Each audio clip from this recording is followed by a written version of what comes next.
Hi, I'm Amber, And I'm Kirsten, and you're listening to Lurking in the Shadows.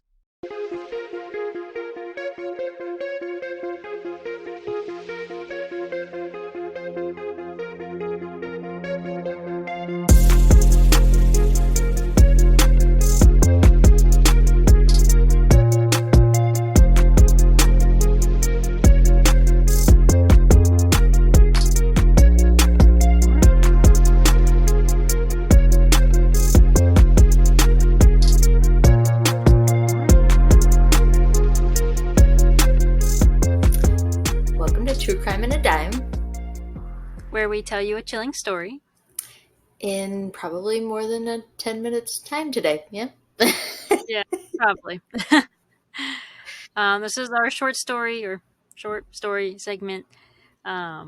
Today, we mentioned in episode, or in True Crime in a Dime Chapter 4, that we're going to start doing some themed episodes. So this is going to be all about cruise ship disappearances. Yes. Yeah, this was interesting to research, for sure. Yeah. Because... And I originally had... Oh, what were you going to say? No, go ahead. Oh, I was just going to say, I originally had Amy Lynn Bradley on our list before the documentary came out, and then when they announced it, I was like, oh, man. But they went into so much detail, so highly recommend that. So go to Netflix and watch that if you haven't yet. And we are planning on discussing our thoughts on that, but to avoid spoilers, we're going to do that at the end. So stick around if you want to hear our thoughts on that documentary. Yes. Which I never, you already knew of her before the documentary. Mm-hmm. I did not, so. Yeah, it's a very crazy story. Yes. And I also wanted to say that me and Kirsten actually have both taken multiple cruises, so this is also... We have, yeah. Kind of like personal experience of being on a cruise. Like, I could understand, especially with some of the stories that I'm about to tell, where somebody might not understand how things work, or so, like, from personal experience, going on a cruise and researching these stories is a little bit different, I feel like. Yeah, I agree. All right, I'm going to kick us off with George Smith IV. This one is going to be a bit of a longer one, so this will definitely be more than 10 minutes. So George Allen Smith IV disappeared supposedly... Rebel. Yeah. He disappeared supposedly overboard from the Royal Caribbean International cruise ship MS Brilliance of the Seas in July of 2005 under suspicious circumstances while on his honeymoon. George was born on October 3rd, 1978. There's not a lot of info about his early life. I believe he was born in Connecticut, but I'm not totally sure. But at the time of his disappearance, his parents lived in Greenwich, Connecticut. George graduated with a business degree from Babson College in Wellesley, Massachusetts in 2000. While working as a computer search engine analyst in Boston, he began to get kind of bored of his solitary hours behind a desk. So in 2003, he returned to Greenwich and went to work for his father, who was the proprietor of Coast Cobb Liquor. The plan was for George to one day take over the business. On June 25, 2005, George married Jennifer Hagel, a third-grade teacher in Westport, whom he had been dating for 3 years. They got married at Castle Hill Inn in Newport, Rhode Island, in a Victorian mansion overlooking the Atlantic granite cliffs and the blue-gray ocean. George was 26 years old, and Jennifer was 25 at this time. His older sister, Bree, is quoted saying, "It was a really lavish affair in Newport, Rhode Island. It was a storybook wedding. It was absolutely beautiful," end quote. And she remembers how excited they were for their honeymoon. I couldn't find the exact day they left for their honeymoon, but I imagine it was probably the next day because they flew to Barcelona, where they would set sail on Royal Caribbean's Brilliance of the Seas on June 29, 2005. And it was a honeymoon that George meticulously planned. So they cruised down the coast of Italy, anchoring in Livorno on July 1st. The Smiths caught a taxi into Florence with another family on the ship.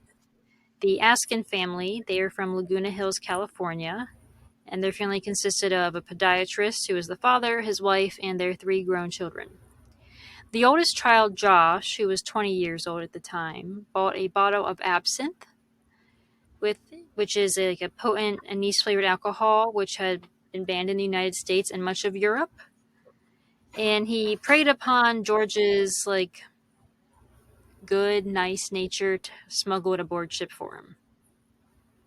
Mhm. Yeah. Yeah. In 2004, 2005 or 4. This is happening in 2005. 2005. Okay, because mine's 2004. I thought to myself, wow, these are kind of like, I feel like gonna all probably be around the same time. And also, it's like him smuggling it on board though, like for them. Yeah. Do you? Mm-hmm. I'm guessing the rules probably were different then. Yeah, so I read that most bans had been lifted by 2005, but cruise operators still forbid passengers to bring alcohol on board their ships. Oh, okay. Because yeah, I mean, I've brought alcohol back from other countries. Right.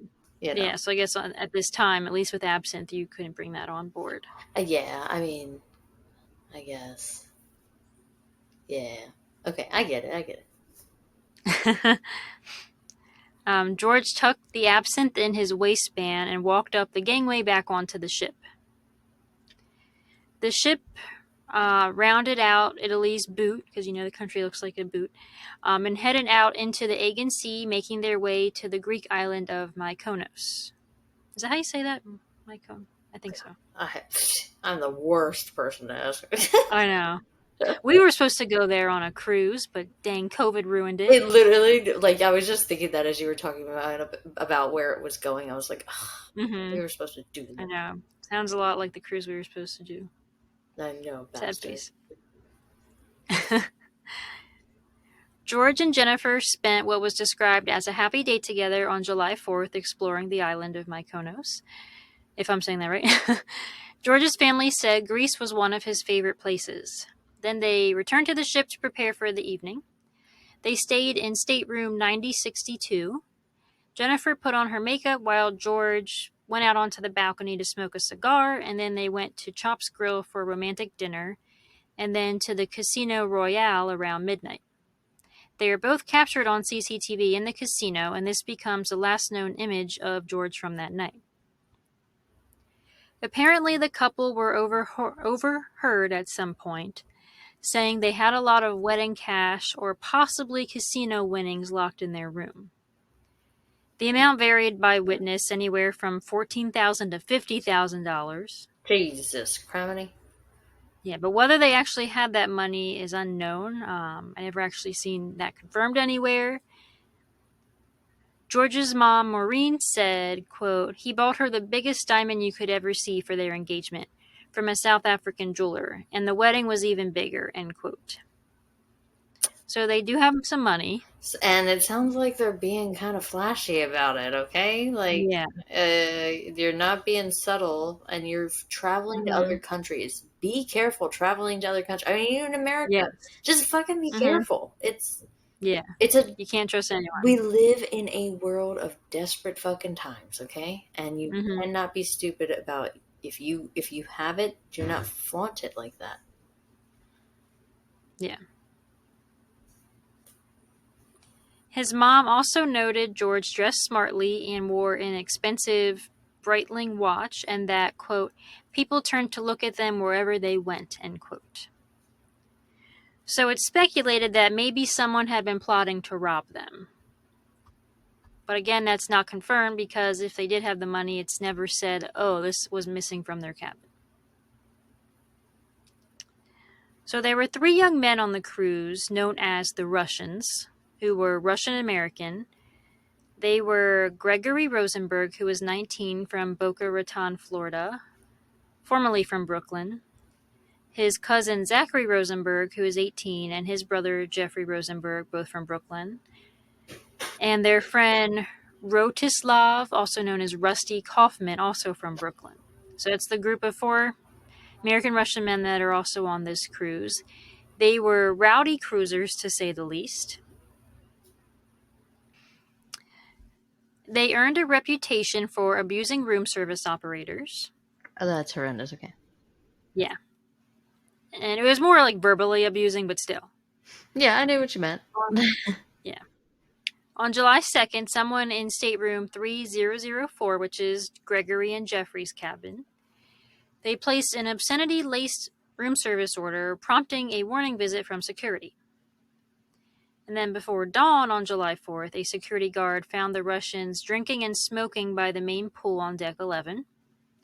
Gregory was arrogant, shouting in a loud voice, and claimed, quote, "Nobody can stop me," end quote. Stop you from That was what, the guard sir? Like, what? I guess what doing what he wants. I Oh, he's so big and bad. God. don't. Mm-hmm. Gregory kept on shouting, "Fuck, fuck, fuck," just over and over. Wow. What are we? 12? I guess. On July 5th at 1:24 a.m., Martina Mason, a room service night operator, was jotting down an order from room 3004 when a voice in the background said, "Hurry up and bring our motherfucking food." Then someone else grabbed the phone and said, "Make sure and get our motherfucking luggage tomorrow, and if you don't, I will throw your motherfucking ass overboard," end quote. What the fuck is wrong with these people? Right? Like, no manners. They were raised horribly. God. That's disgusting. Mm-hmm. So she called security, and a security supervisor paid another visit to room 3004 and told her not to pick up if the Russians called again. Good. So, unable to order food now, they decided to go to the casino where they meet George and Jennifer. Oh, no. Yeah. Jennifer played poker with Greg Rosenberg, which he kind of seems to be the worst of the group. And then Josh, who... What'd you say? Was that the fuck guy? I think so, yeah. Yeah. Let me go back. I think, yeah, Greg, yeah. Yeah. Yep. Okay. Well, fuck. So he's kind of like the leader. Yeah. He's, yeah. a 10-year-old is leading the group. Yeah. Yep. Josh and George left for Josh's cabin on deck 9 to drink absinthe. So Josh was one of the people that they shared taxi with in Greece and who asked him to smuggle the absinthe on board. Okay. George then swung by his own cabin to grab some extra cash. Then the two headed back to Casino Royale, where they landed there around 2:20 a.m. When the casino closed 10 minutes later, the Smiths, Josh, and a casino supervisor named Lloyd Botha, he was described as kind of like buddies with George, according to Jennifer. They all rode a glass elevator up to the StarQuest Disco on deck 13.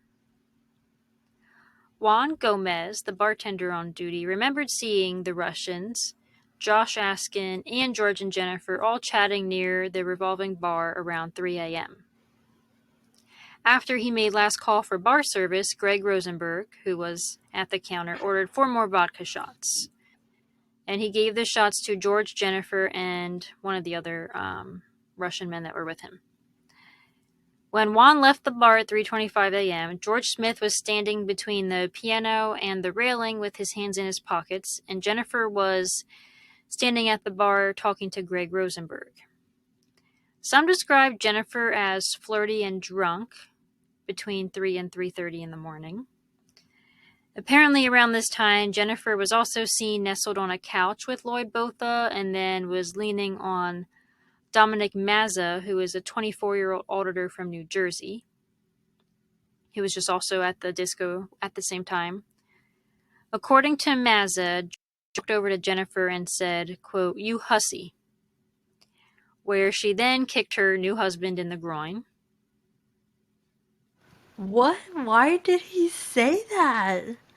I guess because she's like leaning up on this other guy and then was seen on a couch with another guy.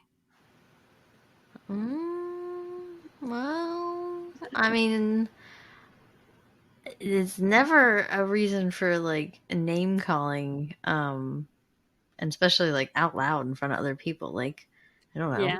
And this is just what someone's claiming. So this is like, Take it with a grain of salt. could be true, could not be true. Yeah. But that's what he said happened. Okay. Then witnesses heard Jennifer say, "Fuck this, I'm out of here." She then left the disco in the company of Lloyd Botha. Zachary Rosenberg, one of the Russian-American men, confirmed this story, but it doesn't match up with swipe records. It's also reported that Lloyd left the disco with friends around 3:15 a.m. and entered his girlfriend's cabin at precisely 3:25, according to passkey records. Wait, he left the casino at what time? So some people were saying he left with friends around 3:15 a.m. Okay. But it sounds like he would have been, if he left with Jennifer, it would have been after 3:30. Okay. And there's a swipe record of him going into his girlfriend's cabin at 3:25. 3:25. Okay. Yeah. And then secondly, other witnesses saw Jennifer leave the disco unaccompanied around 3:30 a.m. And she was stumbling on her way out and hit her head against a wall. Troy Gonzalez, a cleaning man, noticed this and helped her to the elevator, where he got her safely down to deck 9. But Jennifer was more like drunk and disoriented than he realized, and when she got off the elevator, she turned right instead of left toward her cabin, came to a dead end at the ship's bow, and then like slumped to the floor unconscious. Oh, wow. Okay. So yeah, she was very intoxicated. Yeah. Like blackout drunk. Yeah. Yeah. George stayed behind at the disco a few minutes longer, and by 3:45 a.m., he was apparently so drunk on vodka and absinthe that Askin and the Russians had to assist him back to his room 9062. Askin used the bathroom in the cabin, which is Josh, while the other guys took George's shoes off and put him to bed. After this, we don't really know what happened to George. Jennifer was brought back to the room by security at 4:40 in the morning after being found slumped in the hallway. No one else was in the room, and they noticed the balcony curtain was closed and motionless, suggesting that the sliding glass door behind the curtains were closed as well, because if it was open, like the breeze from the ocean would be blowing the curtain. Yeah. So that means if George had gone out on the balcony by himself, like how would he have also closed the curtain behind him? Yeah. Jennifer awoke a few hours later around 8:30 in the morning with no memory of the night before. Oh, wow. The ship was now docked at the Turkish port of Kusadasi. Nailed it. She headed to the spa for an appointment she already had. I don't know about you, but I don't think I'd be waking up at 8 in the morning after being blackout drunk. God, so that's impressive. Hangover. Yeah. Have I ever gone to get... No, like, screw that spa appointment. I'm going back to bed. I was trying to think if we were hungover in Mexico when we went to our spa appointments, but no. We were probably actively drinking at the time, actually. Honestly, because it was like middle of the day. I think we were drinking on the beach, but yeah. Yeah. So, no, I don't think I've ever been to a nail appointment hungover. I don't think. No. Yeah. Also around this time, Emily Rausch, a 16-year-old from Chicago, was out taking pictures with her new digital camera when she noticed a red smear resembling blood on the metal lifeboat canopy just below her. Patterns in the bloodstain suggested like hand and maybe footprints, as though somebody had tried to stand, and an impression of fingers at the canopy's edge as if someone was trying to hold on. Oh, okay. Yeah. Security was called, and they found the tenants of room 9062, where the smear seemed to be from, unaccounted for. Jennifer was soon found in the spa, where they delivered her the news that they believed George may have fell overboard. Oh my God. Yeah. Turkish police boarded the ship just after noon on July 5th. They took blood samples off the lifeboat canopy and searched stateroom 9062 for clues. On George and Jennifer's bed sheets, they discovered 2 small blood stains, but they were like really small, only like 2 centimeters long. Police began interviewing passengers. Clete Hyman, a deputy police chief from Redlands, California, was staying with his wife in stateroom 9064, so they were next door to the Smiths. He reported, quote, "Just after 0400 hours in the morning of July 5th, I was awakened by a loud yelling in 9062. The yelling sounded like persons cheering someone on doing shooters. I removed my earplugs and could again hear the subjects yelling in unison. At this point, I called the guest relations desk and reported the disturbance. I also banged on the wall. During the next several minutes, there was talking in the room, but I could not distinguish the voices. It was quieter in the room for approximately 5 minutes, and then there was loud arguing on the balcony between several male subjects. I could not tell what was being said, as it sounded like Spanish. After about 2 minutes, I could hear someone speaking in English saying good night several times. It sounded as if someone was trying to usher people from the balcony through the room. I heard the door open and male voices outside my door. About 5 to 10 seconds later, I opened my door and looked out. I observed 3 white or Latin men walking toward the elevators.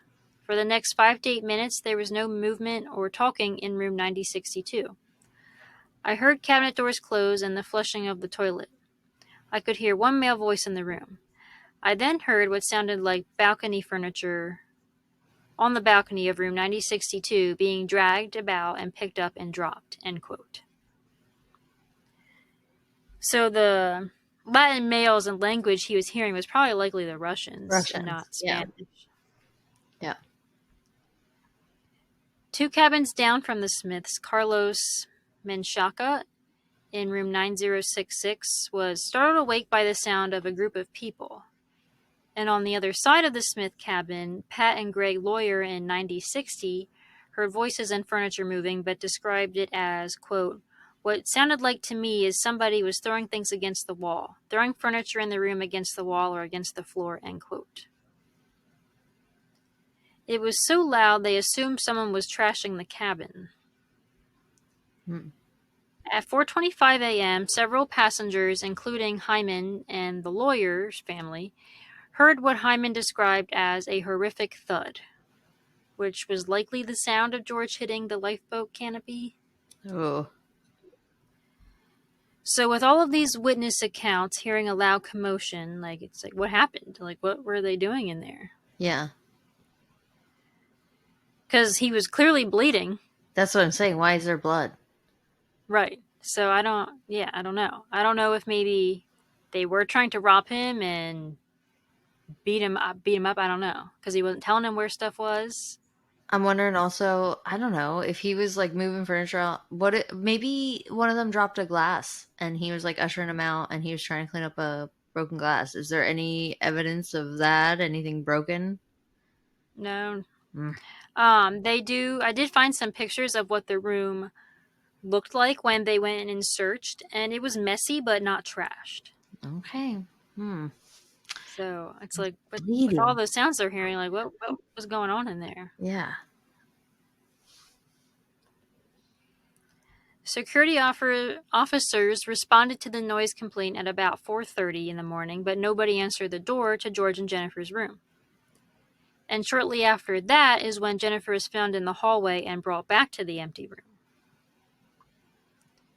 At a Kusadasi police station that day, police questioned Jennifer, Josh, and the Russians.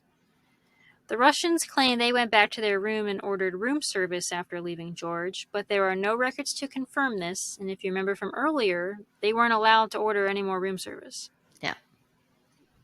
Like, the lady was instructed not to take in any orders from them. Yep. So that makes them look a little suspicious.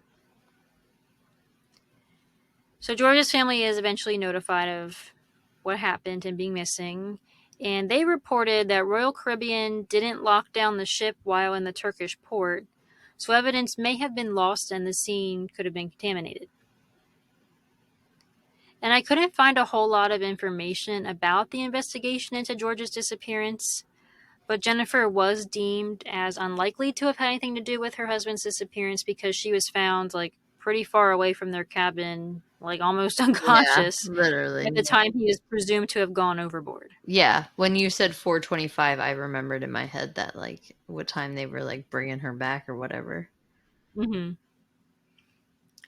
George's family were adamant from the start that the disappearance was not an accident. Jennifer was initially very close with George's family in the weeks following his disappearance, but in late fall, because the cruise was in July, so in late fall, the Smiths broke off contact with her due to them feeling like she was suspicious, and they felt like she was acting secretive about what happened on the night of July 4th into the 5th.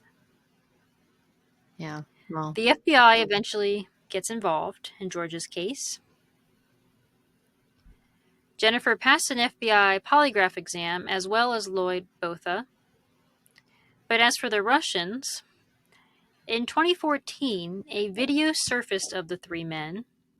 Michael Jones, the Smith family attorney, said they passed a video camera around filming themselves commenting about George's death in a very callous way.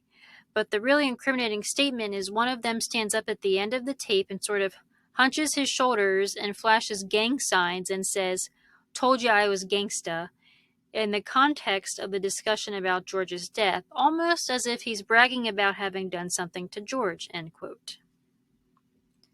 None of the men in the video have been charged, and they all say they had nothing to do with George Smith's death. But, like, that video seems to be pretty incriminating to me. Yeah. I mean, I really think it's just people being lazy. Like, it's a trend in all of our cases. Yeah. Because what else is it, though? Like, what else? You can't be that stupid. Yeah, I don't know. George's family was also upset that his belongings from the boat were being returned to Jennifer. But, I mean, she was his wife, even if it was only for a few days. Like, obviously, they're going to give him to the wife. So. Yeah, she's literally, I'm pretty sure, that power attorney at that point, yeah. Mm-hmm, yeah. Unfortunately, the FBI officially closed the investigation into George's case in 2015, 10 years after his disappearance, citing there wasn't enough evidence to prove foul play, and that Smith had likely fallen overboard. What do you mean there's blood? You don't get... There wouldn't be blood if he just accidentally fell overboard. No. Like, I want a better... Even if we would investigate and find that he accidentally cut himself somehow and he fell over in a freak accident, I at least want an investigation. That's all I want. Right. And if you're watching on YouTube, I would have already posted the picture, but there is a picture of the blood smear on the canopy. So, something happened. Yeah. Why? He didn't just fall. Why is he bleeding? And even if he did accidentally fall, he was assaulted in some way beforehand. Yeah. Yep. Like, maybe they were all on the balcony together and he's, like, backing up, trying to get away from them or something, and then falls. But either way, see, I'm those just men are involved. Confused why there was furniture noise after the three men left. Yeah, I don't know. Yeah, that's what. Unless, well, there was 4 though. There were. So there could have still been 1 inside. There was 4 men altogether. It was the 3 Russians plus Josh. Yeah. And it was reported only seeing 3 men walk away. Yeah, and I guess then the other one. But the timing, though, of when the security or whatever was coming back to put her into the room, that's too tight. Mm-hmm. What are the chances? Come on. It is pretty tight, yeah. Come on. I mean, I don't know if they searched the room then. Maybe he could have been hiding in the bathroom. I think they just came in and put her to bed, and that was it. Because they didn't know he was missing at that moment. Yeah, I guess. But I don't know. Yeah, so yeah, it's a mystery, you know? Yeah, it is. That is, though. Mm-hmm. The captain of the Brilliance of the Seas also thought it was an accident, of course. But George's mom, Maureen, said, quote, "I have no doubt in my mind whatsoever that my son was murdered on that cruise ship," end quote.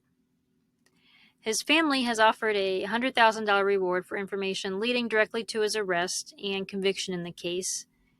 His body has never been found, but he is presumed to be dead. A lawsuit was filed on behalf of the Smiths' estate against Royal Caribbean and was later settled by Jennifer for just over $1 million.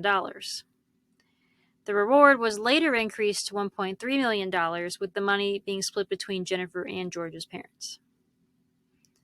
And this case led to the creation of the Cruise Vessel Security and Safety Act, which was passed by Congress in 2010. It prescribes security and safety requirements for cruise ships that embark and disembark in the United States and mandates that reports of criminal activity be reported to the FBI. George was 6'2" and weighed 175 pounds at the time of his disappearance. He had brown hair and blue eyes, piercings in his left ear, a nipple, and his tongue. He also had a mole on his left foot. Anyone with information related to George's disappearance is asked to call the FBI New Haven Field Office at 203-777-6311. So what are your theories then there, Kirsten? I think the Russian men are involved in some way. In some way. They have to be in some way. Yeah. Because they were the last ones to see him. They dropped him off in the room, and with how drunk George and Jennifer were compared to those men, I think they drugged them somehow. You think? Well, absinthe is a very high alcohol content. Mm-hmm. So... But I don't think Jennifer was drinking that. No? I think it was just George and Josh. I mean, they definitely could have drugged them, for sure. Like, that's not out of the realm of possibilities here, to be honest. Like, I think they were maybe wanted to rob them. I don't know.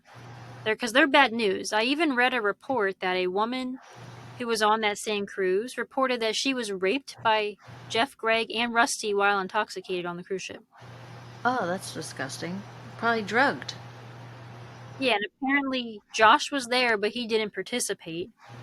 What? And she reported it to Royal Caribbean on July 8th, and when the ship docked at Naples the following day, Royal Caribbean actually removed the Rosenbergs and the Askins from the cruise. What? Yeah. Wow. There'll be a theme here on how these are all handled today, I think. Yeah, unfortunately. And Italian officials briefly looked into the rape charges, but they did nothing, claiming they had no jurisdiction. Oh. So it went nowhere. Yeah, of course. Wow. So yeah, those guys, they're bad news.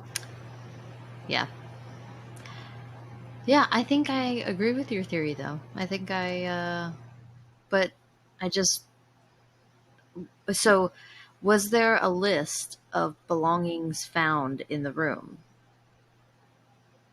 Nothing that I found in my research. There's some pictures, but it's not reported if anything was missing. So but it wasn't reported that there was a lump sum of money found? No. It's only reported that people overheard them at some point say that they had money. Yeah, but I wasn't sure if there actually was any money found in the room, or if they were like totally robbed clean type of thing. It's not reported. Damn, okay. Well, I don't think this will ever, unfortunately, go anywhere. Yeah, I don't think we're ever going to know because the FBI already closed it. Yeah, that's it. And that's really unfortunate. It is. Because I don't think he yawed himself over that balcony. No. Bleeding. Right. I'm not saying a freak accident didn't happen, though. But it's quite suspicious circumstances. It is, yeah. So. Alright. Wet my whistle, and I'm going to dive into my case.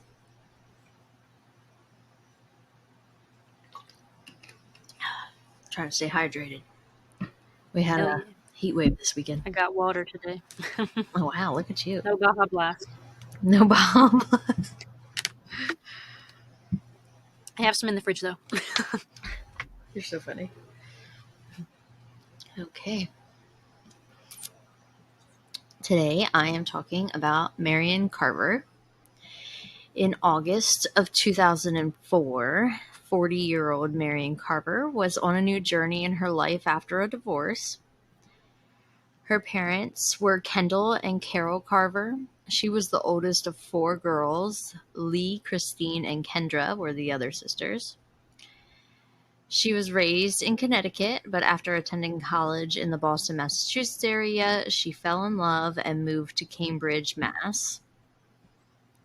Her 13-year-old daughter was living with her father in England at the time. Carver used to be an investment banker and now enjoyed the hobby of writing poetry.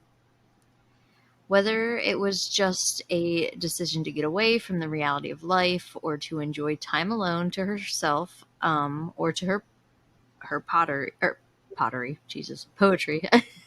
She isn't traveling making pottery. Carver decided on August 28th, 2004 to take a 7-day Alaskan cruise alone.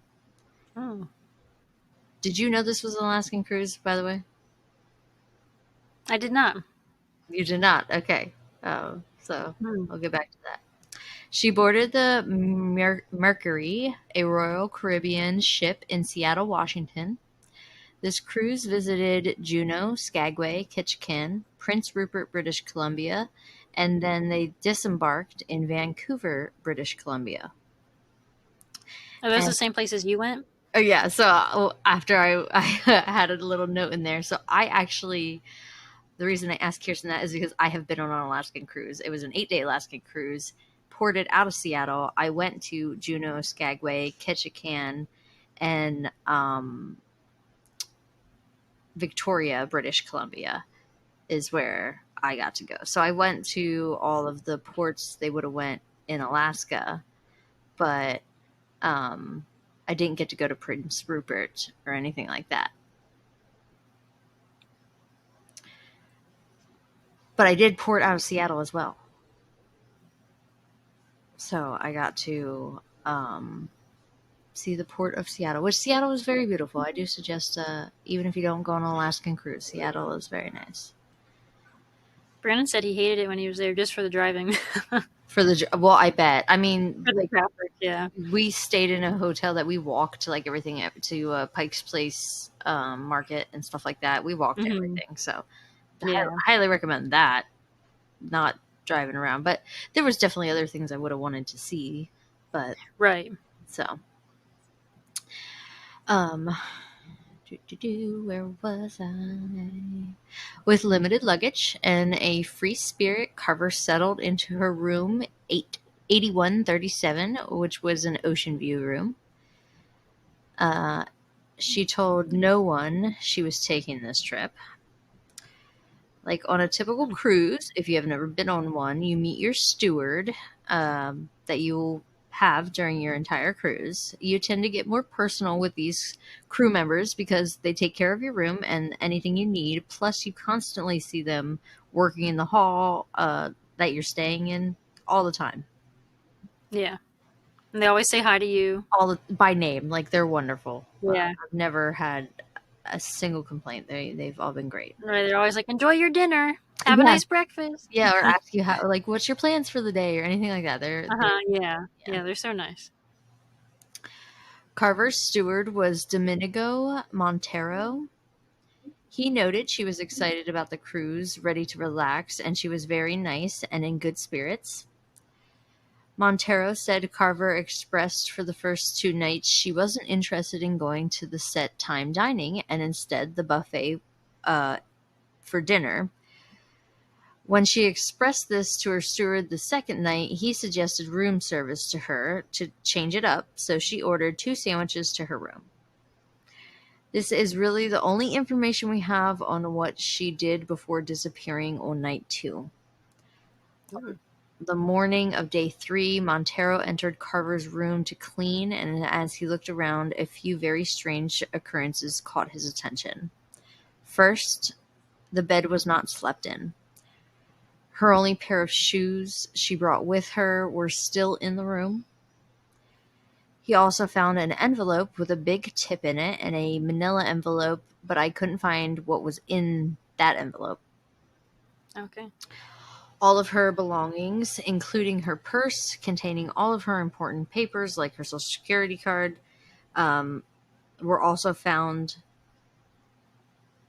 And then there was a compact disc of all of her poems from her poetry that she enjoyed writing. So, all her personal things. Each day when Montero checked Carver's room, nothing had changed. He reported this to his supervisor every day until his supervisor said, quote, "Just do your job and forget it," unquote. Huh. Okay. Yep. Well, just forget that this woman hasn't been seen in days. In days, who came alone and each day was expressing to you plans and things like that and was in good spirits. Mm-hmm. Wow. By the end of the cruise on September 3rd, Carver had never returned to her room. Montero again reported this to his supervisor, who told him to pack up all her stuff and bring it to him. So Montero did what he was told, and in a blink, any evidence we may have had was gone. The supervisor So took they just cleaned up the room? Yep. The supervisor took all her personal belongings and put them in his locker after all her clothes were donated to charity. What? Yep. They weren't even going to call her or any of her emergency contacts? Nope. Nothing's done. Nothing is done. So this person isn't leaving your ship. What are you... Yep. I'm lost for words. Yeah. Yeah, this one's... Had they reached any ports by the time she went missing? No, she didn't, and she didn't get off at any ports. So clearly she didn't leave the ship. She never left the ship. Because there would have been no opportunity to leave the ship. Yeah, but back then, now they scan your ship card for you to get off the ship on your last day. Back then, I don't think that they did. I think it was just a free-for-all of exit the ship. They didn't keep track of who exited the ship back then. What year was this again? This is 2004. 2004, yeah. Yeah. Which things have obviously... This is probably why they do that now. Yeah. Yep. Because of their poor handling of this poor woman. Yep. Yeah. At this point, no one has reported Carver missing, and the family is still unaware she went away. By September 7th, after Carver's 13-year-old daughter was unable to contact her mom, worried, she called her grandpa, Kendall Carver, wondering if she had heard from Marion. When he couldn't reach her, he reported her missing to the Cambridge police. Luckily, in this case, the police started moving on finding Carver. They found through credit card transactions she booked her plane ticket to Seattle and the Alaskan cruise. We learn that it was common for Marion to take trips alone and not tell anyone. She was independent and would take trips to simply clear her head. Her father contacted Royal Caribbean to confirm she actually boarded the cruise ship. It took Royal Caribbean 3 days to return his phone call with this information, and by this point, Marion is missing for 26 days. Oh my God. Yep. Yeah. That's horrendous. Yeah. I hope you're ashamed of yourself, Royal Caribbean. Yeah. And whoever that supervisor was, because his name never released. He needs to be fired. Of course. I couldn't get the protect him. He was fired and then disappeared, and he was never found. I couldn't find any information of who he was. Well, I'm glad he was fired. No. Because you're a moron. He was also given the excuse from the cruise line that the reason nothing was reported was because it was just normal for people to leave belongings behind, whether it was because they changed rooms or just forgot things. Which, maybe an item or two, but not everything they came with. Yeah, that's bullshit. Her bed, and the person is literally reporting that it's not that's just left things behind. Right. Left everything behind. Their only pair of shoes behind. Right. And we've been on cruises, even if we're just going up to get a quick snack or something, I'm wearing, even if I'm not putting my shoes, I'm wearing slippers. Like, I don't leave barefoot. No, yeah, you're not walking around the cruise ship barefoot. The only time you do that Yeah. is like around the pool area. Yeah. The cruise line also said any surveillance footage is erased after 3 days, and they had nothing to report on Marion. They wouldn't release her steward's name at that point. Well, the steward did nothing wrong. He tried his best. Yeah.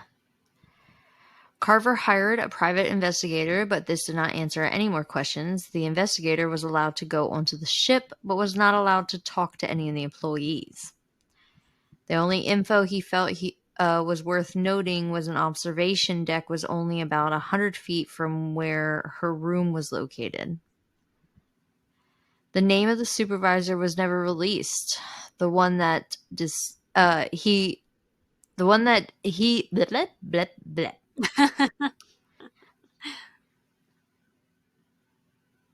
The name of the supervisor was never released. The one that dismissed her disappearance and took all of her belongings. He was fired and was never interviewed by the FBI.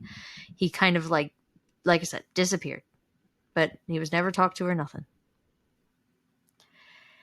We learned that she never used her credit card on board the ship or her onboard C card that you get when you are on a cruise.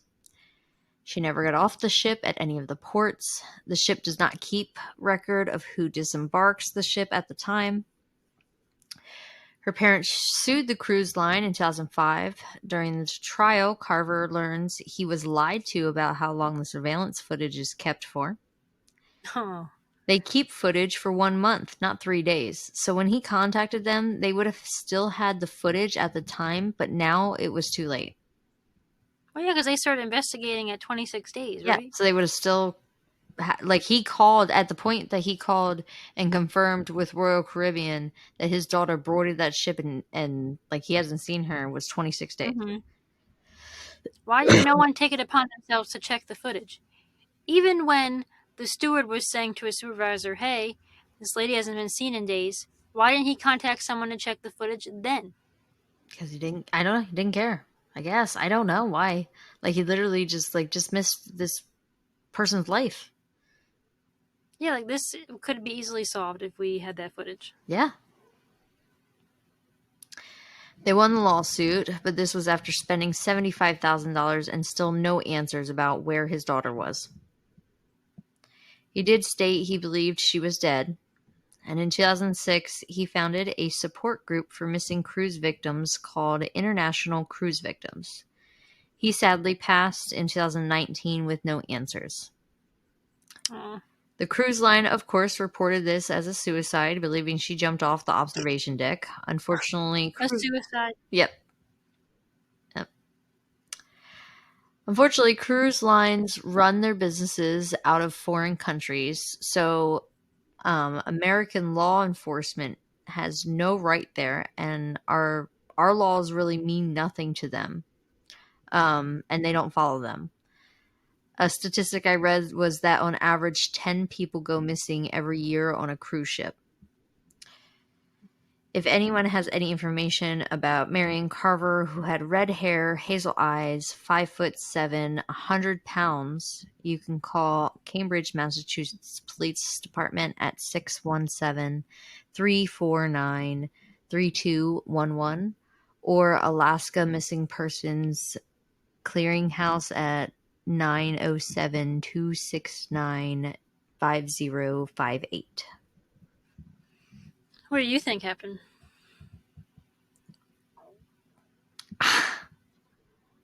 Man, I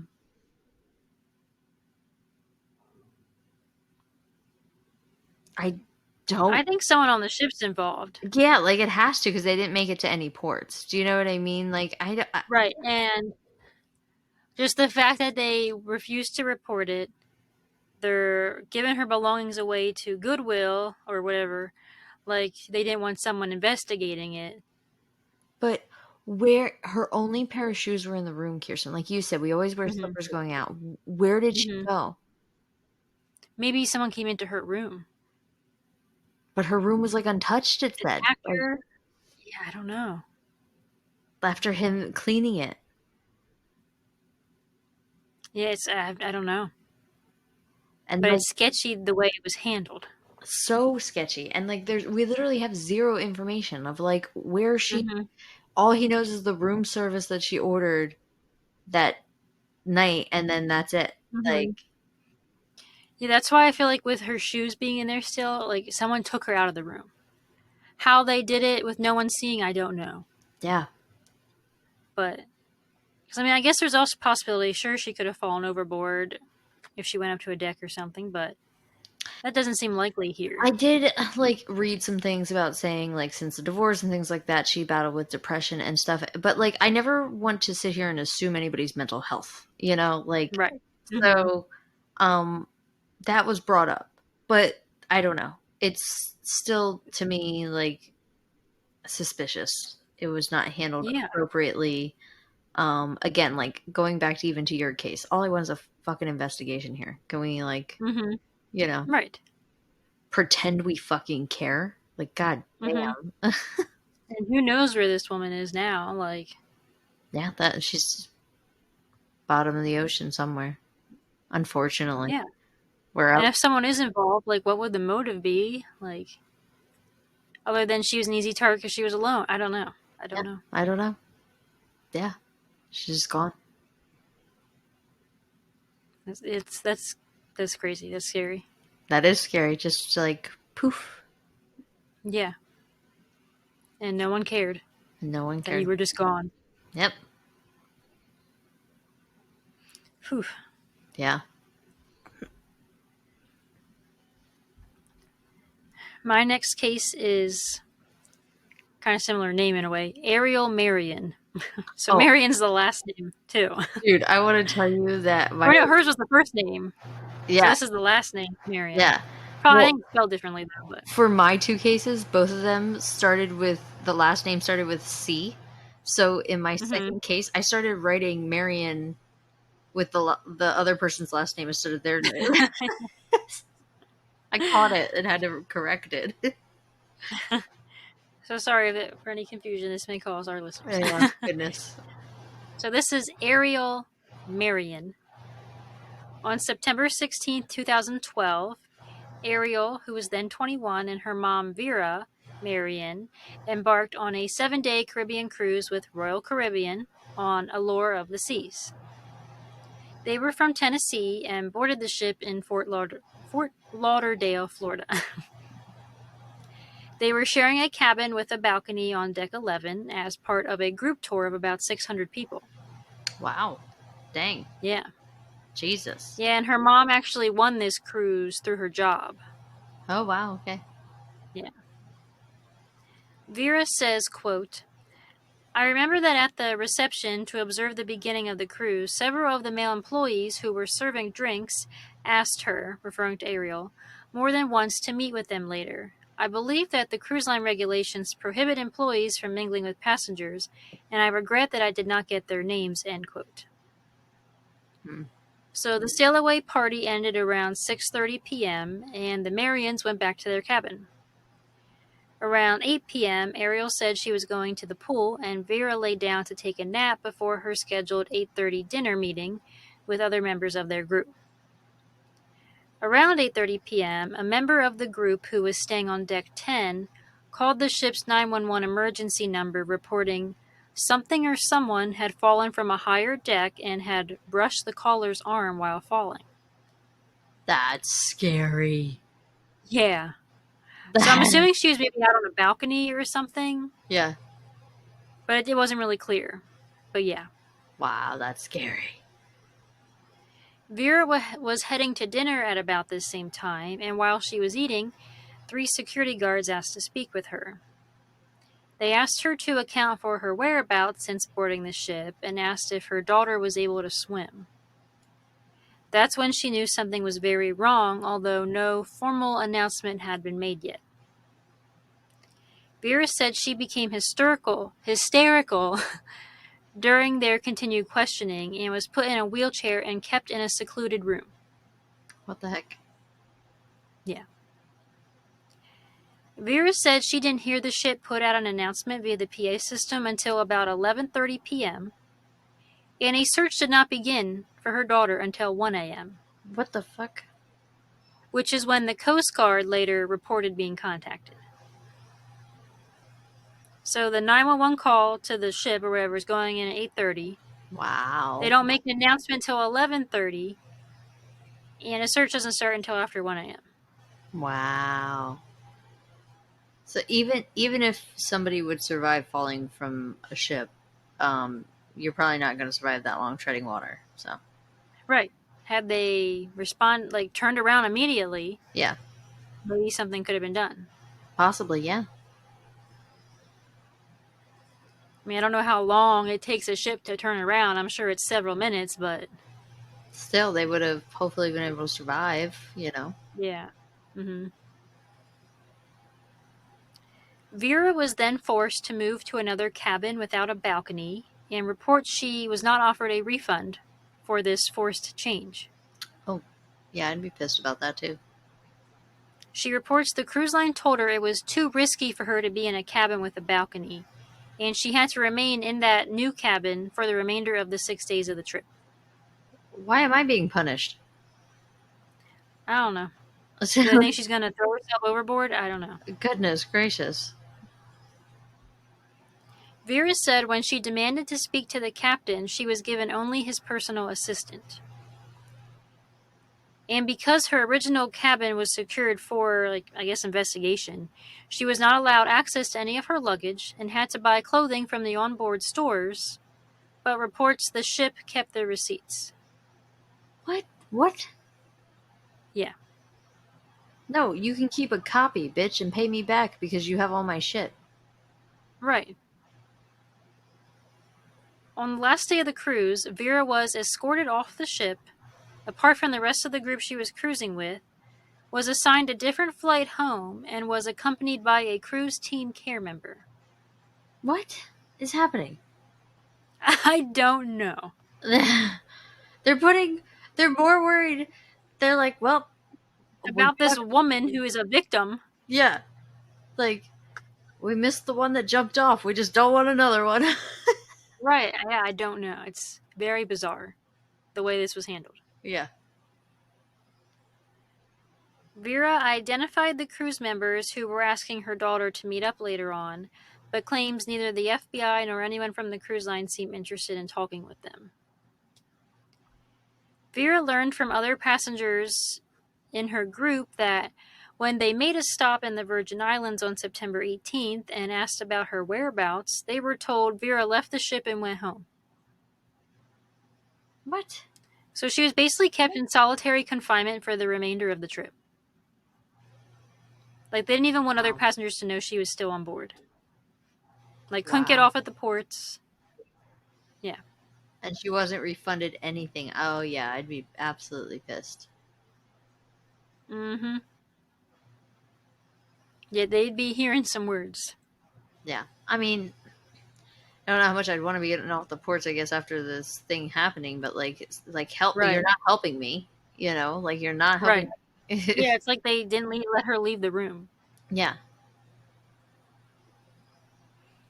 It is assumed Ariel fell overboard about 47 miles east of Fort Lauderdale not long after the ship left port, but her body has never been found, and no witnesses have ever come forward reporting seeing her fall.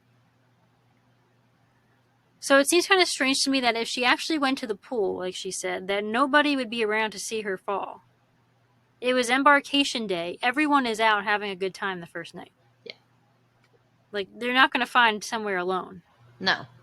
Your room, but... Yeah, your room, that's it. Yeah. So how did no one see her fall? It's weird. It is weird.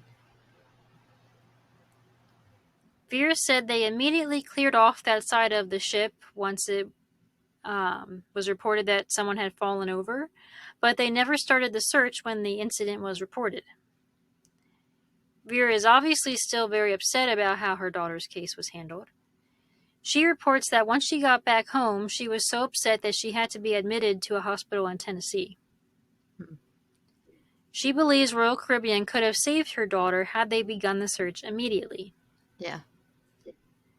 According to NBC Miami, Royal Caribbean International reported that the passenger who first called the crew at about 9:25 p.m., which is reported she called at 8:30, didn't know exactly what went overboard when she called. Yeah. At 10:27 p.m., a security officer reviewing surveillance video saw the woman going overboard on the footage. Oh, okay.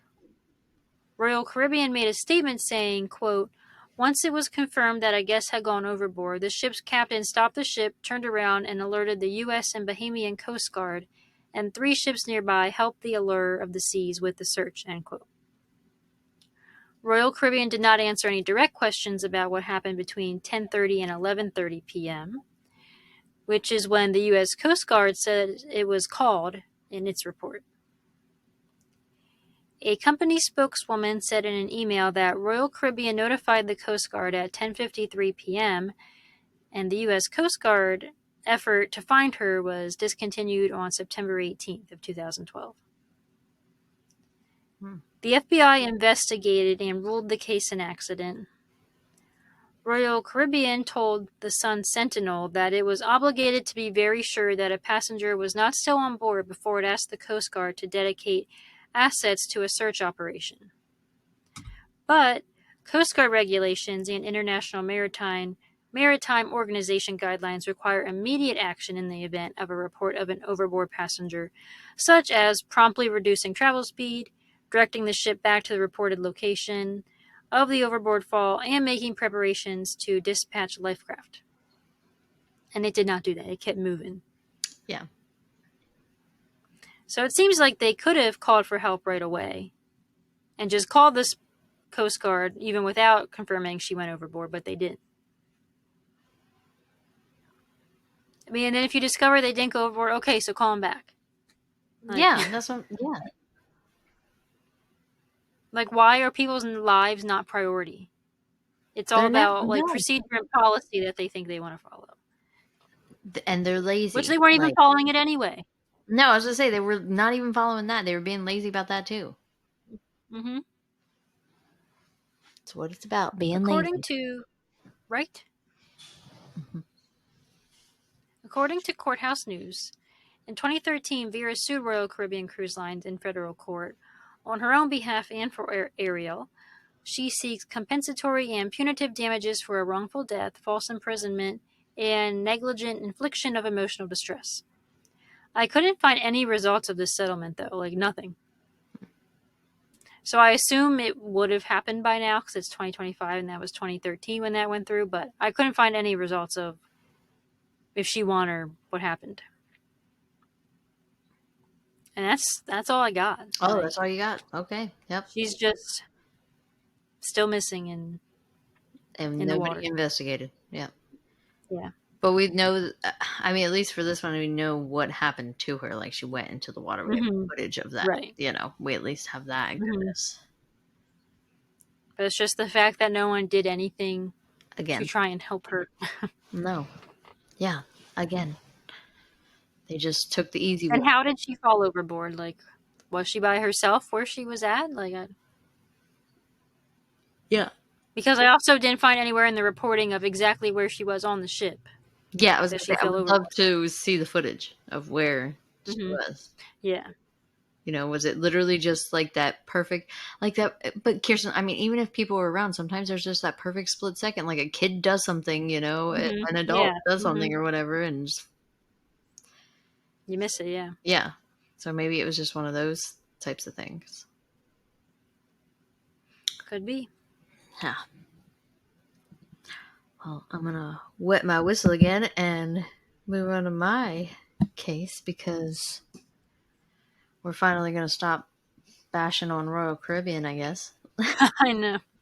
Do better, Royal Caribbean.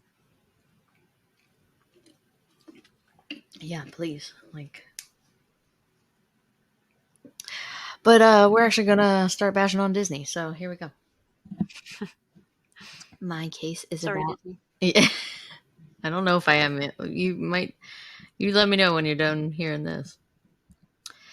Rebecca Coriam was born in Chester, England, which is in Cheshire, England, on March 11th, 1987. Her parents, Anne Maria and Mike Coriam, were foster parents. They fostered 2 boys and a biological sister, Rachel. She attended Chester Catholic High School. She was very active, volunteering in the Air Cadets. She had a job at the Chester Zoo, and she studied sports science at Plymouth University.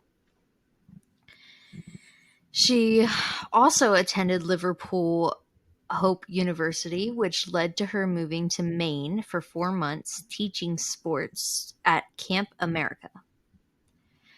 Her next adventure was an interview with Disney Cruise Lines in 2010 in London, and she got hired. She went to Florida for her training. Once training was done, she did a 4-month contract on Disney Bahama Cruise Line. After that contract, she went back to London for 2 months off. Her next contract was on the Disney Wonder, which ported out of Los Angeles, visiting multiple ports in the Mexican Riviera, and she even went through the Panama Canal. While on the Wonder, sadly, her grandfather passed, so she went back to England for 2 weeks to be with her family. This will be the last time her family sees her. She returned to work on the Wonder as a youth worker. She kept in contact with her family back home, messaging and calling on Skype and Facebook Messenger. On March 21st, 2001, 6 weeks after returning to work, the Wonder left LA port that day. Rebecca messages her parents on Facebook Messenger, letting them know she would call them the next day. When there was no reply and no call after 12 hours, her mother became concerned. The Wonder was headed to Puerto Vallarta and Cabo San Lucas. She never showed up for her shift at 9 a.m. Pacific time. She was not in her room, and she never responded to her name being paged over the PA system. When the surveillance footage is reviewed, she is seen at 5:45 a.m. in a crew area on a ship phone, showing definitive signs of being upset with the phone call, and is wearing what looks like male clothes, like they were very loose and baggy on her. Another male crew member comes in and asks if everything is okay. You can see her lips say, "Yeah, fine," in response. Since she then hangs up the phone and is seen leaving with her hands in her back pockets, which her parents say that was like a common little trait of hers that she had. This is the last time 24-year-old Rebecca is seen. The Mexican Navy and the U.S. Coast Guard were contacted and searched for Coriam in the surrounding area, but found nothing. Rebecca's father believes the Coast Guard and Navy did not search the right area for his daughter, and the ship did not follow procedure and turn around and look for her when she was found to be missing. I was just going to ask, so they weren't in a port when she disappeared? No, yeah. Okay. So cruise ships have to follow the laws of the country they run their business out of, which is the Bahamas, as Disney reported the incident 3 days after she went missing. That police force assigned one detective, Paul Roll, I think that's how you say it, to investigate Rebecca's disappearance. Disney flew him out in a private jet to LA. He talked to 6 out of the 950 crew members and did not talk to a single passenger. So maximum effort here. What was it about these 6? What made them stand out from the rest of the 900? I honestly think that it was just like whoever he ran into. I don't think there was any method to his madness here. I don't think he cared. You said that was the FBI or just an investigator? No, that is the Bahamas. Because they have to go through their country that they're registered. Okay. So it's the Bahamas. So they assigned a detective, the police force. It's just a detective with the police. All right. So the Bahamas, you suck too. Yep. Your police also sucks. Yep. He did not talk to a single passenger. Maximum effort here. The parents were getting no answers, and I'm sure they were very frustrated. So Disney flew them out to LA. They met with the detective and the captain. They were, of course, taken in a back entrance and, taken in a car, in a private car with the tinted windows. They don't want any of the publicity, Mm-hmm. They were taken to a room on board to view the CCTV footage of their daughter, which did not show much. The captain shared his theory with her parents that a rogue wave swept their daughter away on deck 5. They found a sandal on deck 5 and claimed it was Rebecca's and gave it to the family. The Bahama police have this as an open investigation. However, Disney stands behind the rogue wave theory, going as far as putting flowers and having a ceremony on deck 5 for Rebecca. So this rogue wave, was there rough waves that night? That they just were like, oh. There was. I did read 2 different people who said it was a little rough that night. Mm-hmm. But I mean, we have no other proof that she was even out there or anything, So Right. Yeah, she was last seen indoors. yeah, and I'll get to that later, more about where they're talking about finding her sandal. A lot of the theories have been tossed around that I'll go over, but of course the family dealt with a lot of false reports of seeing Rebecca off the cruise ship elsewhere. I know these things give the family hope, but there is no evidence she left the ship and decided to start a new life, that she got captured or anything. Her passport was one of the items left behind in her room. John Ronson, Welsh-American author and journalist with permission from the Coriam family, took the same route the Wonder took with when Rebecca disappeared. He explored the ship and was able to talk to some crew members that claimed to have been there that day. In October 2011, he wrote an article in The Guardian, which is a British newspaper, about his findings on the Wonder. The crew members he quoted did not want to be named. Ronson had a theory that she may have slipped from the 4th deck where the jogging track was due to the lower railings. He thought it was a high possibility. He expressed this theory to a crew member, and their response was, quote, "I was on the ship that day. Everyone knows." End quote. The crew member mentioned the flip-flop found on deck 5. Another crew member that was interviewed over the phone commented on the memorial left on deck 5 by the ship, stating, quote, "It really stirred things up. Why were they putting them there? Nothing was clear." End quote. When Ronson looked at deck 5, where they theorized that she fell, he did not believe that that was a possibility with how high the walls and the railings were by the pool. Another comment was made that the pool area that was for the crew members only was for the crew members.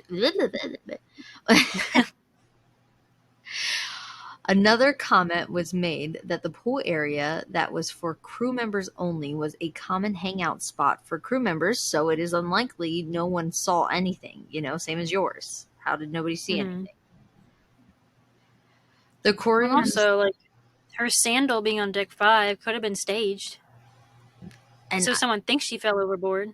Yes, and I'll get to that later, where they say it's not her. They don't think it's her sandal. It's not really even her size. Yeah. The Coriams were never given a copy of the final statement that the Bahamian police promised to provide. The British police got a copy but refused to give the family a copy even after Freedom of Information Act requests. A theory of Rebecca being in a relationship with another crew member has been mentioned. This was backed up by the phone interview crew member making a statement that the only reason she can think that she is upset at 6 a.m. on the phone is because of a problem with the relationship she had at the time. There were claims that Disney had the phone call recorded and knows what was said. Allegedly, Disney sent footage to be enhanced by the FBI, but that was but what was on those tapes has never been released. The phone interview girl, who seemed to be friends with Rebecca, stated she never seen her wear that sandal they found on Deck 5, claiming to be hers. Her parents agreed that the sandal did not appear to be their daughter's and no testing was done on this sandal. Yeah, so what made them even think it was hers to begin with? Just to create a story? Yes. I believe so, yes. It was like if a 16-year-old... Oh, here's a shoe. It must belong to the missing person. Yeah.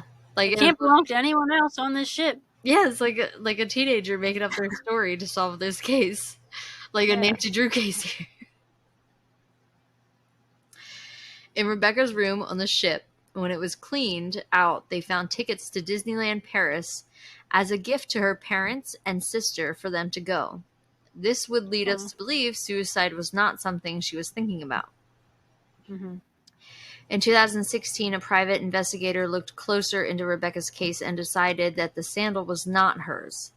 This has led the Coriam family to doubt the official claims by Disney that this was simply an accident. Yeah. There has been no further information that has been released by Disney. When the Coriams call for an update, they are told that the investigation is ongoing, but nothing has come out. The Coriams I don't know. It was in that phone call. Right? Release it, Disney. Release it. Right? The people have a right to know. Exactly. I told you you'd change your tune. The Coriams are not the only ones who believe Disney mishandled this investigation and continue to not provide answers to the family. People are specifically asking for the footage of the pool area and the release of the phone call that night. The Bahamian police have again not provided any information with what little time they even spent on the ship with their one detective. Yeah, that was worthless. And unfortunately, this is all the details that I have about Rebecca's disappearance.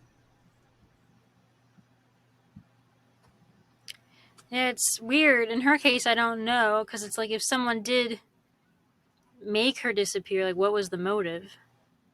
Like, what was she talking about on the phone? That would help a lot with solving this. I mean, I guess if the FBI knows what was said. Yeah. If something was going to come from it, it would have. Money talks, baby. Mm-hmm. I think in this case, You think Disney paid the FBI to Disney has too much money, man. They got too much to lose with too much publicity. Yeah. Hush, hush, my guy, or whatever.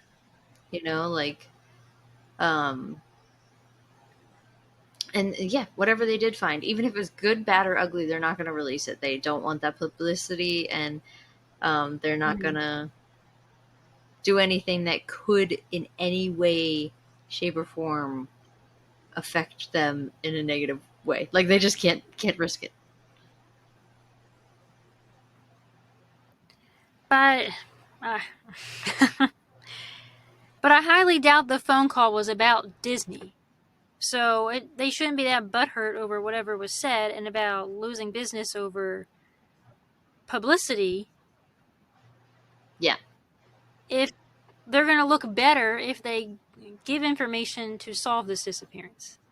They're not going to look worse. They're going to look better by cooperating. Yeah, I agree with you.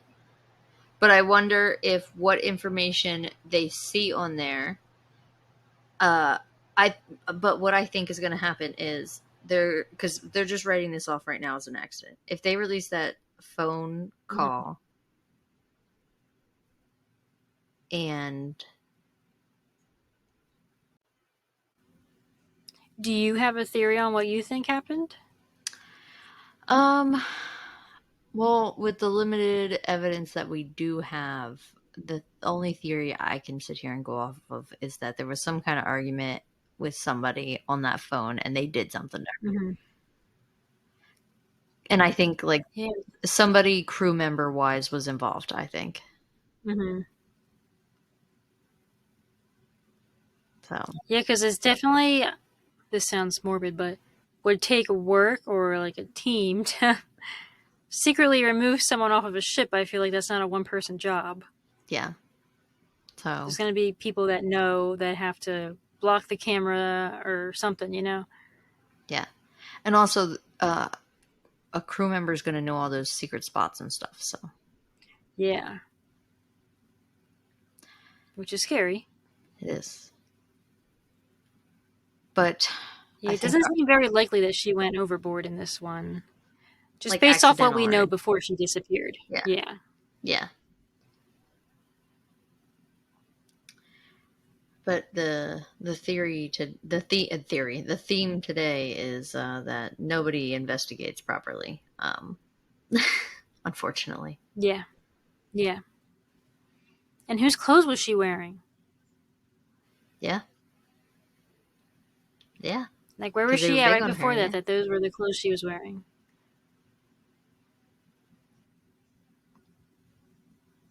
Yeah, it's weird. Yeah. Anyway, yeah. They won't release anything. Nope. So if you didn't watch the Amy Bradley documentary, bye. Go watch it. Because we're going to talk about it now, just very briefly. My theory in that case, I personally think she was trafficked. And I agree with Kirsten after my little bit of talking with other people and stuff too. And I've heard a lot of different theories. But yeah, I do believe she was trafficked. It's just that photo that gets me. It is the same facial structure. Yes, it is. And I can't help but always have a little bit of that faith in science of like that your ears don't change and things like that. Yeah. And she just has those very rounded cheeks. Like her cheeks are like very specific. And the woman in that photo has her exact same cheeks. Yeah. So let us know in the comments of what your theory is for Amy Bradley.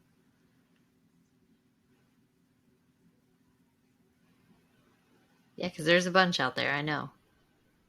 Yeah, there's a lot, yeah. Because didn't you say someone also was like mentioning weird things about the brother? Was that you who told me that? What? Like there was something like off about the brother? Yes, yeah. Yeah.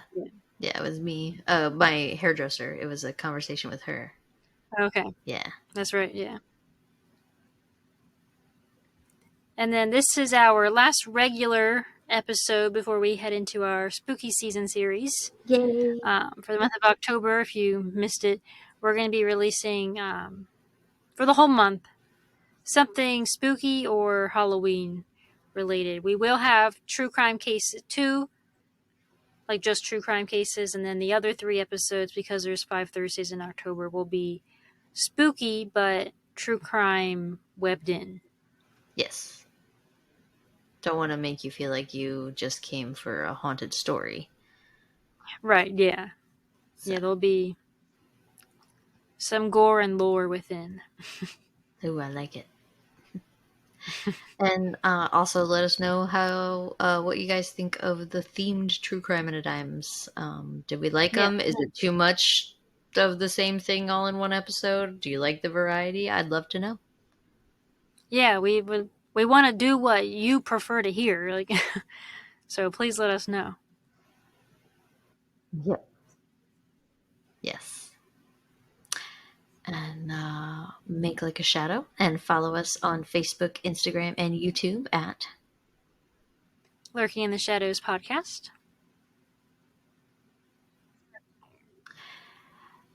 Check us out on TikTok at Lurking in the Shadows Pod. And any questions, concerns, or case suggestions, shoot us an email at lurkingintheshadowspodcast@gmail.com, and keep lurking around for our next episode. Bye!